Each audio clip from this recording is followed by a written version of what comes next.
محترم ناظرین، السلام علیکم ورحمۃ اللہ وبرکاتہ۔ میں ہوں محمد راشد اور آپ دیکھ رہے ہیں ہمارا چینل شاہی دوا خانہ۔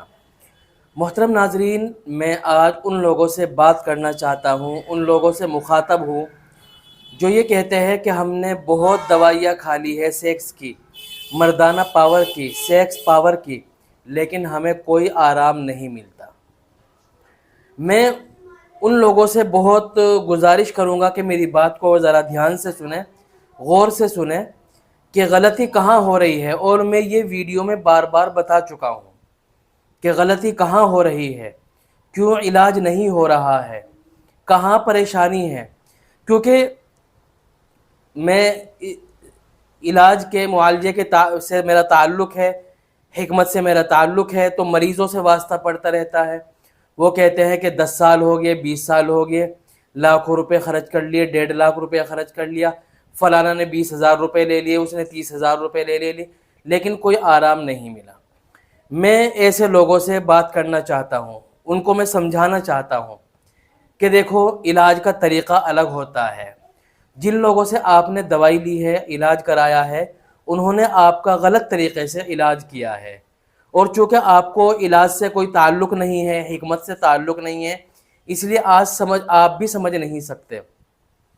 تو میری بات دھیان سے سنیں، غور سے سنیں۔ میں آپ سے چند باتیں کرنا چاہتا ہوں۔ سب سے پہلی بات تو یہ ہے کہ جب آپ کو علاج کرانا ہی ہے تو اس میں شرم والی کوئی بات نہیں ہونی چاہیے۔ اب میرے پاس فون آتے ہیں، مریض آتے ہیں، تو وہ کہتے ہیں جی آپ سے ایک بات کرنی ہے لیکن مجھے شرم آ رہی ہے۔ میں کہا بھائی پہلے شرم ختم کر لو، پھر بعد میں بات کر لینا۔ جب غلط کام کرتے ہوئے، ہاتھ کا استعمال کرتے ہوئے، مشت زنی کرتے ہوئے، یا دوسرے غلط کام کرتے ہوئے، کھان پان اور شراب نشہ اور سگریٹ وغیرہ کا استعمال کرتے ہوئے شرم نہیں آئی، تو آپ کو کسی علاج کرانے والے کے پاس جاتے ہوئے، اس سے بات کرتے ہوئے کیوں شرم آ رہی ہے؟ جب آپ کو غلط کام کرتے ہوئے شرم نہیں آ رہی تو اب کیسی شرم ہے؟ تو ایک تو شرم کو اٹھا کر ایک طرف رکھ دے۔ دوسری بات یہ ہے کہ یہ جو سیکسول پرابلم ہوتی ہے، مردانہ کمزوری ہوتی ہے، یہ ایک دن میں پیدا نہیں ہوتی، بلکہ یہ آہستہ آہستہ آہستہ آہستہ سال ہا سال اس کے پیدا ہونے میں لگ جاتے ہیں۔ ایک دم سے مریض نہیں بنتا، ایک دم سے سیکسول پرابلم نہیں آتی، بلکہ آہستہ آہستہ آتی ہے۔ تو جو بیماری آہستہ آہستہ آئی ہے وہ ایک دو دن میں کیسے ختم ہو جائے گی؟ اس کا علاج بھی تو ایسا ہی ہوگا نا، آہستہ آہستہ ختم ہوگی۔ اس کا علاج کرتے رہیے سیکس کا، تب جا کر وہ ٹھیک ہوگا۔ یہ نہیں کہ آج دوا کھائی اور انتظار کر رہے بھائی یہ تو ٹھیک ہی نہیں ہوا، 2 دن دوا کھائی، 10 دن بھائی 10 دن میں جب پرابلم پیدا نہیں ہوئی تو 10 دن میں کیسے ٹھیک ہو جائے گی؟ تو دوسری بات یہ یاد رکھے کہ اس کے علاج میں، یعنی مردانہ کمزوری کے علاج میں جلد بازی نہ کرے، بلکہ آہستہ آہستہ اس کا علاج کرے۔ تیسری بات یہ ہے کہ جو یہ مردانہ کمزوری ہے اور سیکس پرابلم پیدا ہوتی ہے، اس کے علاج میں اچھے خاصے پیسے خرچ کرنے پڑتے ہیں، کیونکہ میں ابھی تھوڑی دیر کے بعد بتلاؤں گا کہ یہ ایک دو پرابلم سے، ایک دو اس کا سبب نہیں ہوتا، بلکہ فل باڈی جب خراب ہو جاتی ہے، جب سیکسول پرابلم آتی ہے۔ اس لیے جب فل باڈی کو ہی اپڈیٹ کرنا ہے، فل باڈی کا علاج کرنا ہے، تو ظاہر سی بات ہے کہ اس کو دام کو اور پیسوں کو بھی خرچ کرنا پڑے گا۔ جب ہم پیسے خرچ کر کے اپنے بدن کو برباد کر سکتے ہیں تو ہم پیسے خرچ کر کے اپنی صحت نہیں لا سکتے؟ پیسے خرچ کر کے ہم نے اپنا دل دماغ کمزور کر لیا، سیکس پرابلم پیدا کر لی، تو ہم پیسے خرچ کر کے اپنی صحت نہیں۔ اس لیے پیسے خرچ کرنے میں بالکل بھی ہچکچاہٹ محسوس نہ کریں، ٹھیک ہے؟ 3 باتیں ہو گئی۔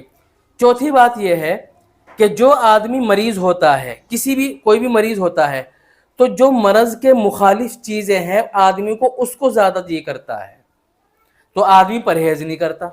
لہٰذا جب سیکسول پرابلم ہو یا سیکس کا علاج کرائے، مردانہ کمزوری کا کسی بھی قسم کی مردانہ کمزوری ہو، اس کا علاج کرائے تو ضرور پرہیز کرنا چاہیے، کیونکہ میں نے بتلا دیا کہ بیمار کے اندر یہ کیفیت پیدا ہو جاتی ہے کہ جو اس کو نقصان دینے والی چیز ہے انہی کو زیادہ دل کرتا ہے، انہی کو زیادہ جی چاہتا ہے۔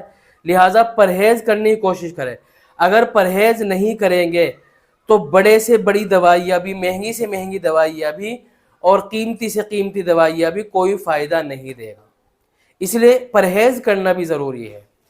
پھر ایک آخری بات میں بتلاتا ہوں کہ علاج کا طریقہ کیا ہوگا۔ یہ تو میری کچھ باتیں ہو گئی جو شروع میں آپ کو سوچنی چاہیے، اپنے آپ میں غور کرنی چاہیے، لیکن علاج کا طریقہ میں بتلاتا ہوں۔ علاج ایک دم ایسے نہیں ہوتا کہ مردانہ کمزوری کی دوائی کھا لی، مردانہ اور سیکس پاور کی دوائی کھا لی علاج ہو گیا، ایسے نہیں ہوتا۔ سب سے پہلے تو یہ دیکھیں کہ کوئی اور پرابلم تو نہیں ہے، کوئی اور بیماری تو نہیں ہے، جیسے قبض ہو گئی، بواسیر ہو گئی اور سوزاک ہو گئی، پسیل کا مرض ہو گیا، ان میں سے کوئی مرض تو نہیں ہے۔ اگر ہے تو پہلے اس کو ٹھیک کریں، پہلے اس کا علاج کرے، قبض کا علاج کرے، سوزاک کا علاج کرے، پسیل کا علاج کرے، بواسیر کا علاج کرے، ٹھیک ہے۔ اس کے بعد پھر دوسرے اسٹیپ پر یہ دیکھے کہ سیکسول پرابلم سے جو متعلق باڈی میں پارٹ ہے ان میں کوئی پرابلم تو نہیں ہے، جیسے دماغ کا کمزور ہونا، دل کا کمزور ہونا، لیور کا کمزور ہونا، کڈنی کا کمزور ہونا، اور اسی طرح نائٹ فال، احتلام، جریان، شیگر پتن، اور دوسری پرابلم ذکاوت حس، اگر یہ ہے تو پھر ان کا علاج کریں۔ جب یہ ٹھیک ہو جائے تو اب کیا کریں؟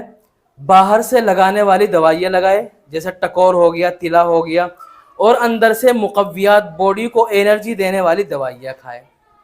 یہ تین اسٹیپ پر، تین اسٹیپ بائی اسٹیپ، تین لیول پر یہ اور تین طریقوں سے اس کا علاج ہوتا ہے۔ پہلے کوئی پرابلم ہے، پہلے اس کو ٹھیک کرے، پھر اس کے بعد ان پارٹ کا علاج کرے جن کا تعلق سیکس سے ہے، جیسے دل، دماغ، لیور، کڈنی اور احتلام، نائٹ فال، جریان، شیگر پتن، سرعت انزال، دھات، ذکاوت حس، اس طرح کی پرابلم۔ اس کے بعد پھر لگانے والی اور کھانے والی دوائیوں کا استعمال کریں۔ یہ ہے علاج کا طریقہ۔ اگر آپ اس طریقے سے علاج کریں گے یا کرائیں گے کسی سے تو آپ کو بہت جلدی آرام ملے گا۔ اور اگر آپ نے غلطی کی، نہ تو پرہیز کیا، یا پیسے خرچ کرنے میں کنجوسی کی، یا علاج کا جو میں نے طریقہ بتلایا ہے اس میں اس طریقے کو نہیں اپنایا، تو آپ چاہے سونے کا بھسم کھائے، سرون بھسم کھائے، کوئی سا ہی کچھ بھی کھا لے، کوئی سی بھی دوائی کھا لے، آپ کو آرام نہیں ملے گا۔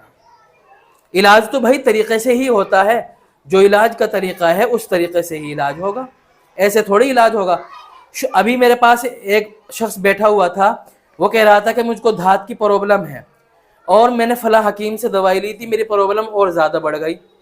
انہوں نے بتلایا کہ مجھے دوائی کیسی دی تھی کہ میں تھوڑی سی بھی دوائی اگر کھاتا تھا تو اندر سے بہت زیادہ جوش آتا تھا، سیکس کرنے کو دل چاہتا تھا، اس طرح کی دوائی تھی۔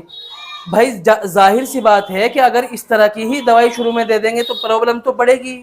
علاج کرنے کا طریقہ معلوم نہیں، نہ تو اس کو معلوم ہے جس سے علاج کرا رہے ہیں، اور نہ آپ کو معلوم ہے، تو پرابلم تو آپ کی بڑھے گی ہی۔ اس لیے کسی اچھے حکیم سے علاج کرائے، اور اگر کسی سے علاج کرائے تو ان باتوں کا خیال رکھے جو میں نے ابھی بیان کی ہے، ٹھیک ہے۔